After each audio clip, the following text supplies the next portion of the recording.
Bonjour à tous et à toutes, je m'appelle River James, je suis chasseur de fantômes et si, comme moi, vous êtes fan de tout ce qui est paranormal ou étrange, vous êtes au bon endroit. Bienvenue dans cette nouvelle vidéo dans laquelle je vais vous faire économiser du temps et de l'énergie, puisque j'ai fait ce que je m'étais promis de ne jamais faire, j'ai plongé dans le paranormal side des réseaux sociaux. Je vais donc vous épargner de chercher parmi des centaines de vidéos et de posts, puisque je l'ai fait pour vous. Et comme d'habitude, n'oubliez pas de vous abonner, de liker et de commenter cette vidéo si vous voulez en voir plus. Sans plus attendre, on est parti pour une nouvelle histoire qui fout la chair de poule et vous allez voir que celle d'aujourd'hui est particulièrement flippante.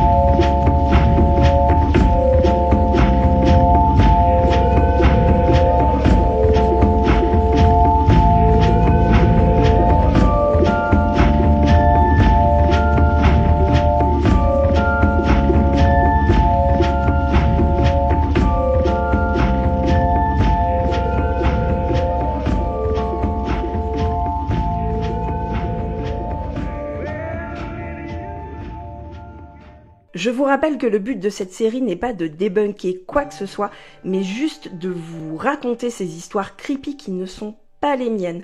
À vous, après, de me dire si vous pensez qu'elles sont vraies ou pas. Aujourd'hui, je vais vous raconter l'histoire de Dear David, qui a fait trembler tout Twitter il y a quelques années, puisque cette histoire commence au mois d'août 2017. Cette histoire est très longue et vous allez le voir très documentée. Il est possible que je la fasse en deux parties, pour être tout à fait honnête, je ne le sais pas encore. Si c'est le cas, la partie 2 sera enregistrée aujourd'hui dans la foulée et sortira dans quelques jours. Vous vous en doutez peut-être, ces vidéos demandent beaucoup de montage en plus de l'écriture. Ce sera plus facile comme ça pour moi si je vous la sors en deux parties. Le 7 août 2017, Adam Ellis, qui est rédacteur et illustrateur pour BuzzFeed, commence un thread Twitter en écrivant: mon appartement est hanté par le fantôme d'un enfant et il essaye de me tuer. Il continue. La première fois que je l'ai vu, c'est lors d'un épisode de paralysie du sommeil. J'ai vu un enfant assis sur le rocking chair vert qui se trouve au pied de mon lit. Sa tête était énorme et déformée. J'ai fait de mon mieux pour le dessiner. Voici le dessin de David.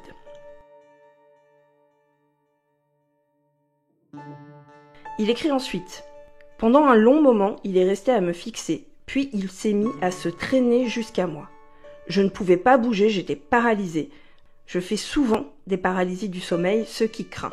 Il explique ensuite que juste avant que l'enfant n'arrive jusqu'au lit, il se réveille en hurlant. Quelques jours après cette première apparition, Adam fait un second rêve étrange dans lequel il se trouve dans une bibliothèque. Là, une petite fille s'approche de lui et lui demande: « Vous avez vu Dear David, n'est-ce pas ?» « Qui ça ?» demande Adam à la petite fille. Elle lui répond: « Dear David, vous l'avez vu ?» La petite fille lui explique: « Il est mort, il n'apparaît qu'à minuit, et vous pouvez lui poser 2 questions, mais seulement si vous les commencez en disant « Dear David ». Mais n'essayez jamais de lui poser une 3e question, ou il vous tuera. » À son réveil, Adam trouve étrange d'avoir fait 2 rêves qui semblent connectés l'un à l'autre. Ensuite, pendant plusieurs semaines, il ne se passe rien. Lorsqu'à nouveau, une nuit, le garçon au crâne déformé revienne dans le rêve d'Adam. Même garçon, même position, sur le rocking chair vert au pied du lit. Adam décide de lui poser une première question. « Dear David, comment es-tu mort ?» Le petit garçon murmure sa réponse: « Dans un accident dans un magasin. » Adam pose alors sa 2e question. « Qu'est-ce qu'il s'est passé ?» Le petit garçon murmure sa réponse: « Quelqu'un a poussé une étagère sur ma tête. » Sans réfléchir, Adam demande alors: « Mais qui a fait ça ?» sans se rendre compte qu'il s'agit d'une 3e question. Cette fois, le petit garçon ne répond pas. Le journaliste écrit toujours dans son thread: « Je me suis rendu compte que j'avais posé une 3e question, ce qui est défendu. À ce moment, je me suis réveillé, terrorisé. » Adam tente alors de faire des recherches pour essayer de trouver éventuellement la trace d'un accident mortel dans un magasin, mais il ne trouve rien. À la même période, l'appartement qui se trouve au-dessus de celui d'Adam se libère. Il est plus grand, Adam décide donc d'y emménager. Pendant 1 mois ou 2, il ne se passe plus rien dans les rêves d'Adam. Il pense donc que l'apparition a perdu sa trace. Mais il continue en écrivant. Récemment, quelque chose d'étrange se passe. Toutes les nuits depuis 4 nuits, mes chats se tiennent devant la porte d'entrée de mon appartement, pile à minuit, et ils fixent la porte, comme si quelque chose ou quelqu'un était derrière.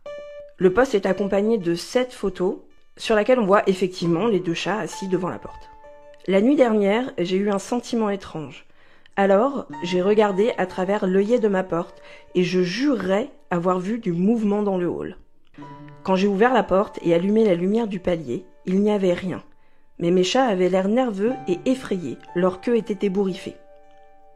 C'est à peu près où j'en suis maintenant. Je crois que Dear David m'a retrouvée et je ne sais pas quoi faire. Je vous ferai des updates. Et l'update suivante arrive justement très rapidement. Adam écrit que depuis 6 nuits, son chat, à minuit, se positionne devant la porte d'entrée de son appartement et la fixe sans bouger. Et il poste 7 photos et 7 vidéos.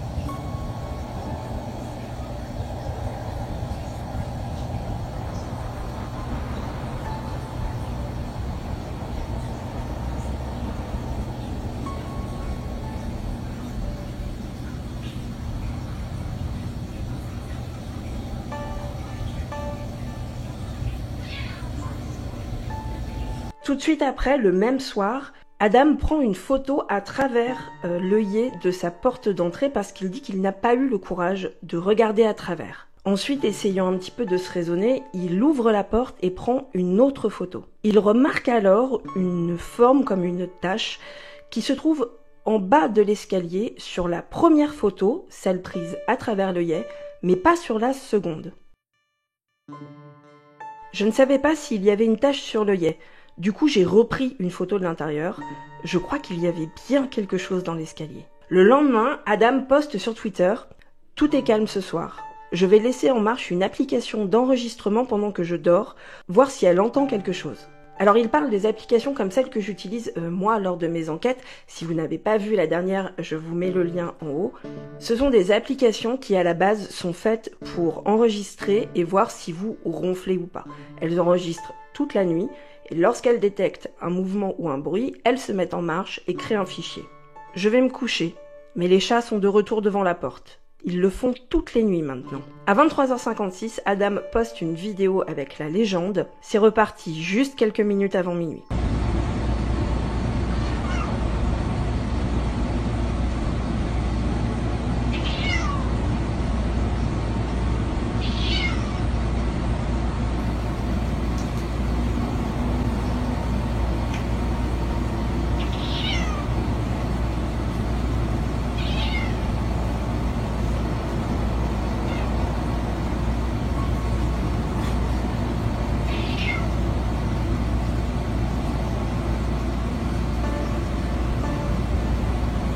Avant de se coucher, Adam tente même de tracer une barrière de sel devant sa porte, sûrement pensant tenir éloigné le fantôme du petit garçon.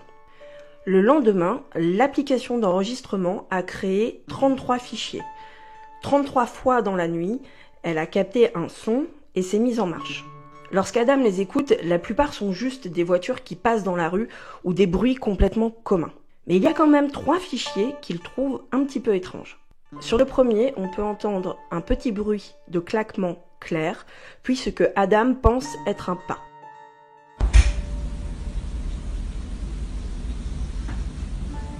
Sur le second enregistrement que Adam a gardé de côté, on entend un bruit électrique comme de l'électricité statique dont on ne sait pas d'où elle vient.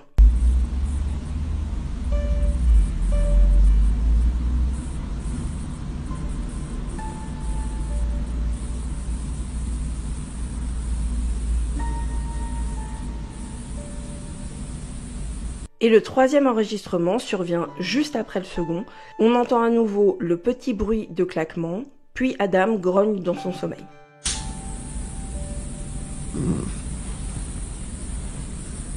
Le tweet suivant date du 14 août.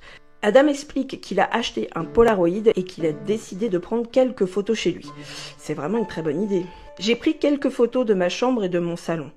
C'est le rocking chair sur lequel j'ai vu Dear David la première fois.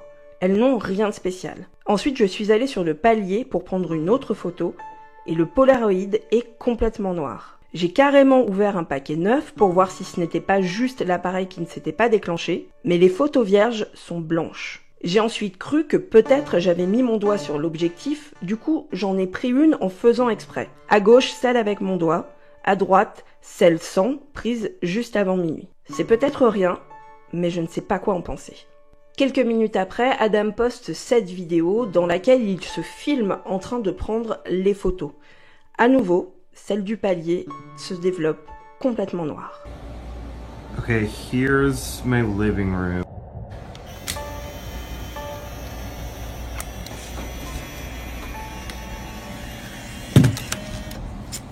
And I'll leave that there. Okay, now I'm gonna take a photo of the hallway just to show you what that's like.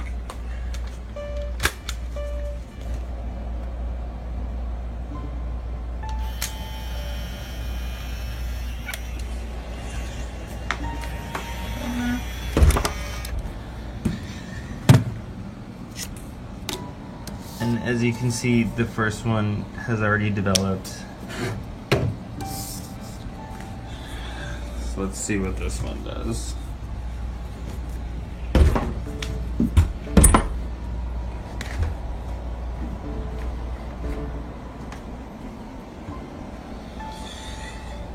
That's gonna take a minute.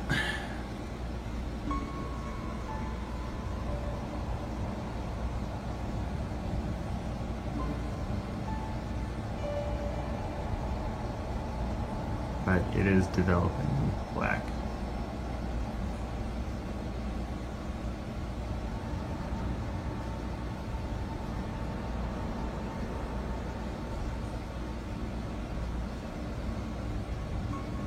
So I don't know. Sur Twitter, quelqu'un suggère à Adam de reprendre le palier, mais de plus loin, de l'intérieur de l'appartement, et c'est ce qu'il fait.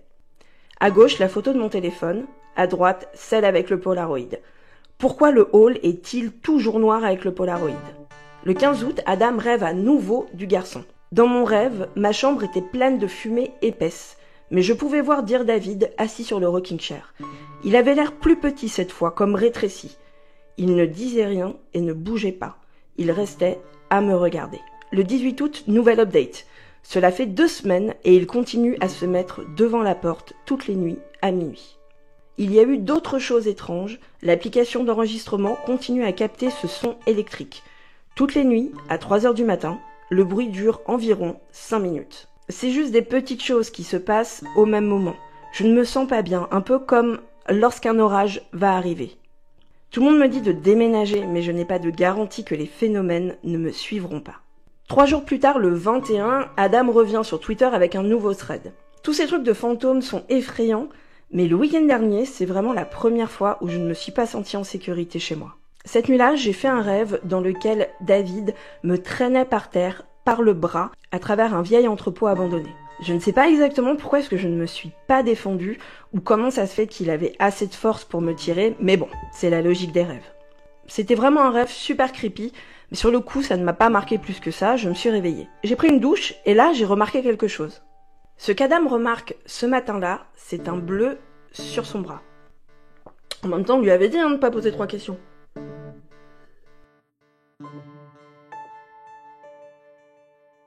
Sur le coup, il essaye de rationaliser. Il se dit qu'il s'est peut-être blessé sans s'en rendre compte, qu'il pourrait y avoir beaucoup d'explications sur ce bleu. Et donc, il continue ce qu'il était en train de faire, il s'habille et sort pour aller prendre un café dehors comme il fait tous les week-ends. Sur mon chemin pour aller chercher mon café, je passe toujours devant un entrepôt de réparation de chariots de restauration. Il y a toujours beaucoup d'animations, surtout le week-end. Je vis dans le quartier depuis 4 ans. L'entrepôt est toujours hyper occupé. Mais aujourd'hui, l'endroit était complètement vide et abandonné. Enfin presque vide. Je suis entrée parce que l'abandon soudain de l'entrepôt m'a paru étrange. Il n'y avait plus rien à l'intérieur, à l'exception d'une chaise verte. Souvenez-vous, la première fois que j'ai vu David, c'était sur mon rocking chair vert. C'est peut-être juste une coïncidence, mais je trouve ça bizarre que ce soit la seule chose restée sur place. Lorsque Adam revient du coffee shop, l'entrepôt est complètement fermé. Il dit sur Twitter qu'entre le bleu, l'entrepôt abandonné et la chaise, il n'est pas hyper serein, il s'est passé beaucoup de choses et les choses surtout se passent à un rythme beaucoup plus fréquent. Le 25 août, Adam commence un nouveau thread. Il y a eu des nouveaux développements dans l'affaire à mon appartement, je ne sais pas vraiment quoi en penser, je sais juste que j'ai peur. Je ne sais pas si vous vous souvenez, d'habitude, mes chats se rassemblaient devant la porte à minuit. Mais récemment, ils le font de plus en plus tôt, toutes les nuits. Je m'étais presque habituée à la routine. Du coup, quand ils ont commencé à pleurer devant la porte aux environs de 10h du soir, j'ai été un peu troublée. Ils ont changé de comportement. Ils se dirigent vers la porte à 22h, pleurent pendant environ un quart d'heure, et ensuite s'en vont comme si de rien n'était. Mais cette semaine, il s'est passé autre chose. Un peu après les pleurs habituelles des chats, aux environs de 10h30, mon téléphone a commencé à sonner avec des appels provenant d'un numéro inconnu. Voilà à quoi ressemble mon journal d'appels pour la semaine passée. Vous remarquerez que j'ai décroché une fois. Je me suis dit que puisque ça faisait des jours que ça continuait, peut-être que c'était un appel automatisé et que si je décrochais, ça s'arrêterait. J'ai donc décroché. Je n'ai rien dit, je suis restée à écouter, m'attendant à entendre un message automatisé. Mais à la place, ce que j'ai entendu de l'autre côté de la ligne, c'était plus un son électrique, très similaire à celui enregistré par l'application que je laisse tourner la nuit. Après à peu près 1 minute, le bruit statique s'est arrêté et il y eut le silence. J'ai continué à écouter. Il m'a semblé entendre un bruit de respiration, mais c'était tellement fin que je n'en suis pas sûre. Mon cœur battait hyper vite. C'était tellement compliqué d'entendre quoi que ce soit. Et puis, juste au moment où j'allais raccrocher, j'ai entendu une toute petite voix murmurer « Bonjour ». J'ai paniqué et j'ai raccroché, je ne savais pas quoi faire d'autre. J'ai fermé tous les rideaux de mon appartement et j'ai allumé toutes les lumières. J'ai ensuite regardé la télé jusqu'à l'aube, parce que j'avais trop peur pour dormir. J'ai l'impression que je suis en train de perdre la tête. Si je sépare et prends un à un tout ce qui s'est passé, il y a une explication parfaitement logique pour tout. Mais après maintenant 3 semaines de ce bordel étrange, je ne sais pas du tout ce que je dois en penser. La seule chose à laquelle je peux penser maintenant, c'est de tout écrire. C'est ce que je fais et c'est ce que je vais continuer à faire. On va ensuite reparler un petit peu du rocking chair. Adam explique qu'il a finalement décidé de le déplacer et on comprend parce que sa position au pied du lit le faisait flipper. Il l'a déplacé plusieurs fois dans l'appartement. Il précise que oui, bien sûr, il a déjà pensé à s'en débarrasser, mais que vraiment il ne sait pas si ça va changer quoi que ce soit.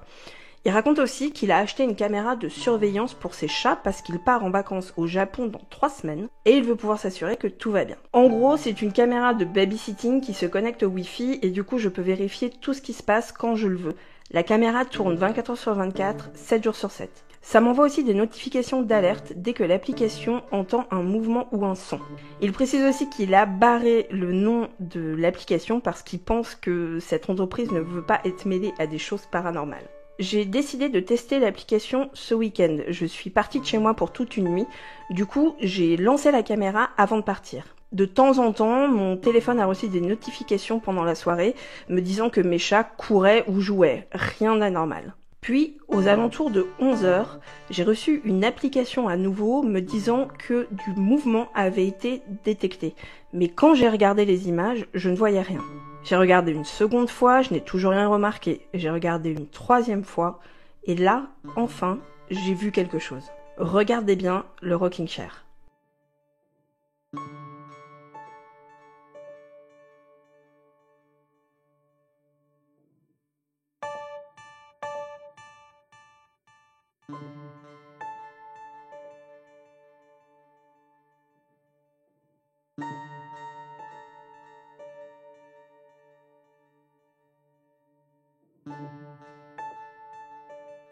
C'est vraiment un truc de film d'horreur, ça.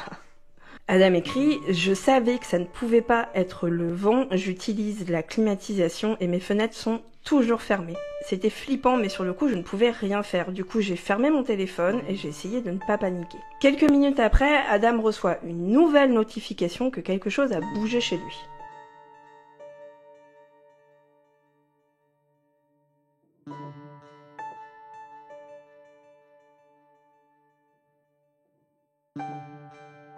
Oui, je sais, c'est bizarre d'avoir une coquille de tortue, mais ma famille vit dans le Montana et je l'ai acheté l'année dernière sur un marché de natifs. Le thread suivant date du 5 septembre. J'ai laissé la caméra tourner 24 heures sur 24, 7 jours sur 7. Ce week-end, j'ai regardé un peu les enregistrements et j'ai remarqué quelque chose de super étrange. Pendant la nuit de samedi soir, pendant que je dormais, l'application a enregistré mes chats dans le salon. Au début, rien de spécial. Tout d'un coup, Maxwell a peur et on dirait qu'il saute par-dessus quelque chose d'invisible.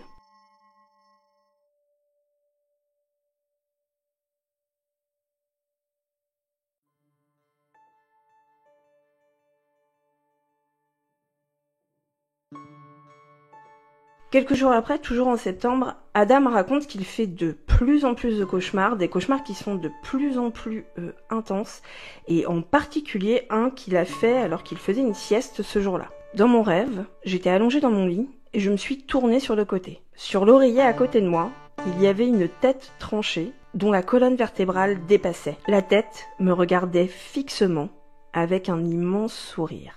Toujours dans mon rêve, complètement terrifiée, j'ai hurlé « Mais qu'est-ce qui vous est arrivé ?» Là, la tête s'est mise à sourire encore plus. « Je me sens super bien », a grogné la tête. Après ça, je me suis réveillée. Dehors, il faisait toujours nuit, tout était calme. J'ai fait d'autres rêves étranges, comme par exemple des silhouettes sombres qui me regardent à travers la fenêtre, ce qui est bizarre vu que j'habite au second étage. Enfin, rien de tout ça n'a l'air en relation avec ce que j'expérimente dans la vraie vie. Après ce cauchemar avec la tête découpée, je ne me sentais pas très bien, je n'arrivais pas à arrêter d'y penser. Du coup, je me suis levée pour aller marcher, juste question de sortir de mon appartement. Je suis allée à un restaurant qui se trouve à plusieurs blocs pour m'acheter à manger. Sur mon chemin, je dois passer devant l'entrepôt qui était fermé il y a quelques semaines. D'ailleurs, de mon appartement, c'est sur le chemin de tout. Je passe devant au moins 2 fois par jour. En passant devant, j'ai accéléré le pas parce que maintenant ça me fait peur. Je suis allée au restaurant, j'ai acheté des Doritos et une boisson gazeuse, et ensuite je suis rentrée à la maison. Quand je suis passée devant l'entrepôt la seconde fois, j'ai entendu un bruit sourd venant de l'autre côté du rideau métallique. Je me suis figée sur place, mais après ça, il n'y a pas eu d'autre bruit. J'aurais probablement dû continuer, mais je me suis laissée avoir par ma curiosité. Il y avait une grande fenêtre à côté de la porte, mais trop haute pour que je puisse voir. Du coup, je me suis dit, ok, je vais attraper mon téléphone et prendre une photo à travers la fenêtre, juste une photo, et après je pars en courant. J'ai bien fait attention que le flash soit en marche, j'ai positionné mon appareil photo à travers une des fenêtres, et j'ai pris la photo. J'ai presque eu l'impression de voir du mouvement quand le flash s'est déclenché, mais je ne peux pas être sûre parce qu'il a rebondi sur une des vitres et du coup, ça m'a beaucoup aveuglée. Sur le coup, je n'ai même pas pu regarder la photo. Je me suis dépêchée de rentrer chez moi et d'ailleurs, je n'ai pas pu la regarder pendant un petit moment. Je suis restée à manger mon snack. Quand j'ai enfin pu regarder la photo, voilà ce que j'ai vu. J'ai l'impression qu'il s'agit d'une autre partie de l'entrepôt, peut-être un bureau, mais dans le coin à droite, j'ai l'impression de voir quelque chose qui ressemblerait à un visage. Plus je regarde la photo, plus je vois une espèce de flou indescriptible, je peux même pas être sûre de ce que je pense avoir vu. Adam écrit « Peut-être que je vais trop loin et que mon cerveau essaye absolument d'inventer David là où il n'est pas, mais dites-moi que vous ne voyez pas un visage avec une oreille. » Plusieurs jours passent ensuite jusqu'au 22 septembre, et c'est la date du départ d'Adam pour le Japon. Il écrit qu'il espère que les choses à son retour se seront peut-être calmées, il espère que David, ne le trouvant pas chez lui, sera peut-être découragé et que les phénomènes s'arrêteront. Ce n'est que le dernier jour de son voyage qu'Adam réapparaît sur les réseaux sociaux. 3 octobre 2017. Les 2 dernières semaines ont été plutôt calmes. J'ai des gens qui viennent s'occuper des chats et ils me disent que tout va bien. Ce matin, je suis partie faire une longue balade à Sapporo. Je ne prévois jamais rien pour mes vacances, j'aime juste me balader et voir ce qui se passe. Dans un parc, je suis tombée sur cette statue. Je n'ai rien trouvé en ligne à son propos, mais je l'ai trouvée étrange et jolie. Je me déplaçais autour du monument pour le prendre en photo vu qu'il est de forme cylindrique.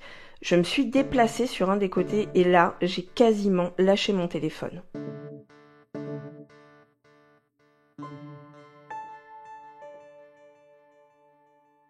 Alors je ne sais pas, peut-être que j'exagère, peut-être que ce n'est rien, mais je n'ai pas l'impression que ce soit rien. Après son voyage de retour chez lui, la vie reprend normalement comme d'habitude pour Adam.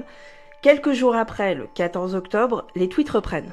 Il se passe quelque chose d'étrange avec l'électricité dans mon appartement. Déjà, 2 ampoules ont brûlé sur le palier en moins d'1 semaine. Du coup, là, je le laisse comme ça, je n'ai pas envie de remonter à l'échelle. Mais la chose la plus étrange qui se soit passée, c'est avec la lumière LED qui se trouve derrière ma télé.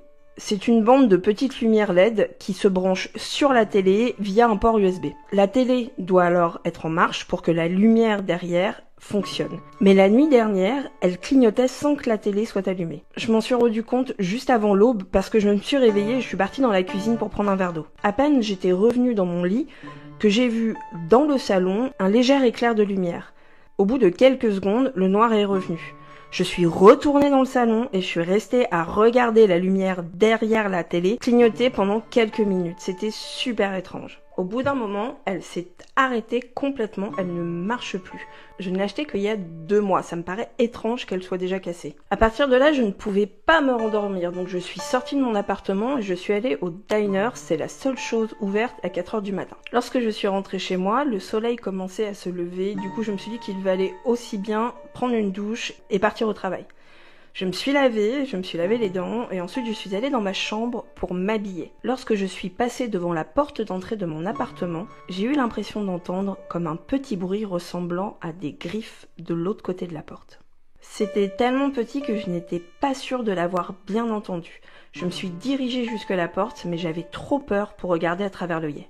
Et on te comprend, Adam, on te comprend. Je n'avais vraiment pas envie de mettre mon visage aussi près du bruit derrière la porte. Du coup, j'ai choisi de prendre une photo à travers l'œillet avec mon téléphone. Au début, je ne voyais rien sur les photos, en espèce de flou qui ne voulait rien dire. Mais en prenant un petit peu plus le temps de les analyser, j'ai commencé à apercevoir quelque chose. Comme la moitié d'un visage, une oreille et un œil qui me regardaient à travers l'œillet. On retrouve ensuite Adam le 26 octobre qui s'excuse de ne pas avoir fait d'update pendant 2 semaines et qui explique qu'en fait il a fait venir un ou une amie à lui qui dit avoir nettoyé l'appartement et donc on comprend nettoyer le petit garçon. Il dit que cette personne a nettoyé l'appartement et le palier. Il dit aussi que pas mal de médiums autoproclamés ont essayé de le contacter via Twitter et à peu près une 12aine d'émissions de Ghost Hunters. Il dit que ça l'intéresse pas vraiment, il a refusé ses offres parce qu'il n'a pas envie de sensationnaliser ce qui se passe dans son appartement. Du coup, à la place, il a fait venir cette personne qui aurait nettoyé l'endroit et il dit que pendant à peu près 1 semaine, le nettoyage avait peut-être marché. Les choses se sont un petit peu replacées dans la normale, les chats ne sont plus restés à miauler derrière la porte, il n'a plus fait de rêves étranges. Pour lui, il s'est dit que ça y est, c'était peut-être fini. Mais quelques jours seulement après, les phénomènes reprennent un soir. Adam raconte qu'il est sur son canapé en train de regarder la télé vers 23h. À un moment, il se lève et va dans la cuisine pour se chercher à boire quand il remarque ses 2 chats assis en train de regarder par la fenêtre. Il raconte qu'en fait, par la fenêtre, on voit le toit du magasin qui se trouve mitoyen à la maison dans laquelle il est. Il dit qu'il regarde par la fenêtre en direction de ce toit, mais qu'il ne voit rien. Du coup, il se dit que peut-être ses chats entendent une souris dans les murs ou quelque chose comme ça. Il attrape une bière et alors qu'il va pour prendre l'ouvre-bouteille, seulement là, il remarque quelque chose. Il voit quelqu'un sur le toit qu'il voit par la fenêtre. Cette personne est en train de le regarder. Dans un réflexe qu'on comprend, Adam se jette par terre, puis il lève la main juste pour éteindre la lumière. Il jette un coup d'œil par la fenêtre, mais il n'arrive pas à voir grand-chose. Du coup, à nouveau, il attrape son téléphone qui se trouve dans sa poche et prend une photo à travers la fenêtre. Sur le coup, il ne voit rien d'étrange sur cette photo, jusqu'à ce que une silhouette se détache vers le bas. Il essaye alors de prendre une 2e photo, mais la silhouette n'est plus là. Après ça, il ferme tous les rideaux, barricade la porte et dit qu'il boit jusqu'à être saoul juste parce qu'il a peur. Et là, il se dit, c'est sûr, c'était lui, c'est David, il sait que je suis là, je ne sais plus quoi faire. On va sauter jusqu'au prochain thread Twitter d'Adam, donc le 6 novembre 2017. Il commence en écrivant « Ça fait 4 mois depuis la première fois que j'ai rêvé de David. Attention, ça va être long, donc s'il vous plaît, soyez patient. La nuit dernière, j'ai à nouveau rêvé de lui. C'était presque exactement la même chose que lorsque je l'ai vu la première fois. Dans mon rêve, il était assis sur le rocking chair. Mais ce rocking chair, je l'ai bougé. Cette fois, c'est un fauteuil inclinable que j'ai eu pendant des années. Il me fixait du regard, exactement comme la première fois. Et à nouveau, j'étais comme paralysée, je pouvais à peine bouger.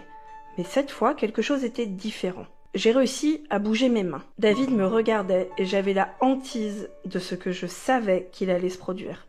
Il allait descendre du fauteuil et venir vers moi, comme la première fois. Il fallait que je fasse quelque chose. Je garde toujours mon téléphone à côté de mon lit et je ne sais pas comment, mais j'ai réussi à l'attraper. Je me disais, si David doit vraiment me tuer, au moins j'aurai quelques preuves sur mon téléphone. Et j'ai commencé à prendre des photos dans le noir. Bien évidemment, il est descendu du fauteuil et a commencé à s'approcher de moi. Il bougeait tout doucement, comme s'il avait du mal. J'étais terrifiée, mais j'ai continué à prendre des photos. David s'approchait de plus en plus, en ne me quittant pas du regard. Très vite, je me suis retrouvée face à face avec lui. Il a commencé à murmurer quelque chose, de façon trop silencieuse pour que je puisse le comprendre. Puis j'ai vu ses yeux rouler vers l'arrière de sa tête, jusqu'à ce que je ne vois que du blanc. J'ai essayé de m'éloigner, mais je n'arrivais pas à bouger beaucoup. J'étais pétrifiée dans l'horreur, alors que David a commencé, tout doucement, à escalader et à monter sur le lit, toujours en murmurant quelque chose que je ne pouvais pas entendre. Et c'est là que je me suis réveillée. Comme la première fois, grand jour, pas de trace de David nulle part.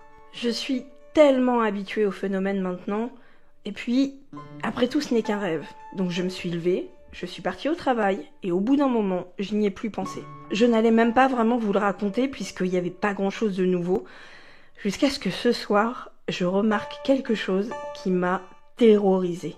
Je cherchais dans mon téléphone pour trouver une photo d'il y a quelques jours, et là, j'ai vu une douzaine de photos prises dans le noir sur ma pellicule, toutes de la nuit dernière. Je pense qu'il vaut mieux que je vous montre.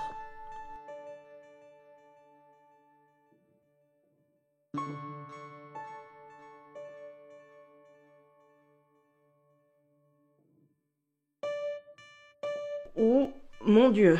Franchement, vrai ou faux, ces photos me terrifient. C'est un film d'horreur, le bordel. Habituellement, je trouve toujours une explication aux phénomènes qui se produisent. Mais là, je n'ai pas d'explication logique. Me voilà, assis sur mon canapé, dans un état de terreur totale. Je ne pourrai probablement pas dormir ce soir. Il fallait juste que je vous raconte pour que cela sorte. Et je crois, vous laisser là pour cette partie 1, parce que je sens que j'ai déjà beaucoup parlé, ma voix est en train de se casser. Comme je vous l'ai dit, je vais prendre une petite pause, mais je vais filmer la partie 2 ce soir aussi. Donc n'oubliez pas d'activer les notifications si vous voulez être prévenu de quand la sortie 2 va sortir dans quelques jours. Je vous retiens pas plus. En attendant, prenez soin de vous et de vos fantômes.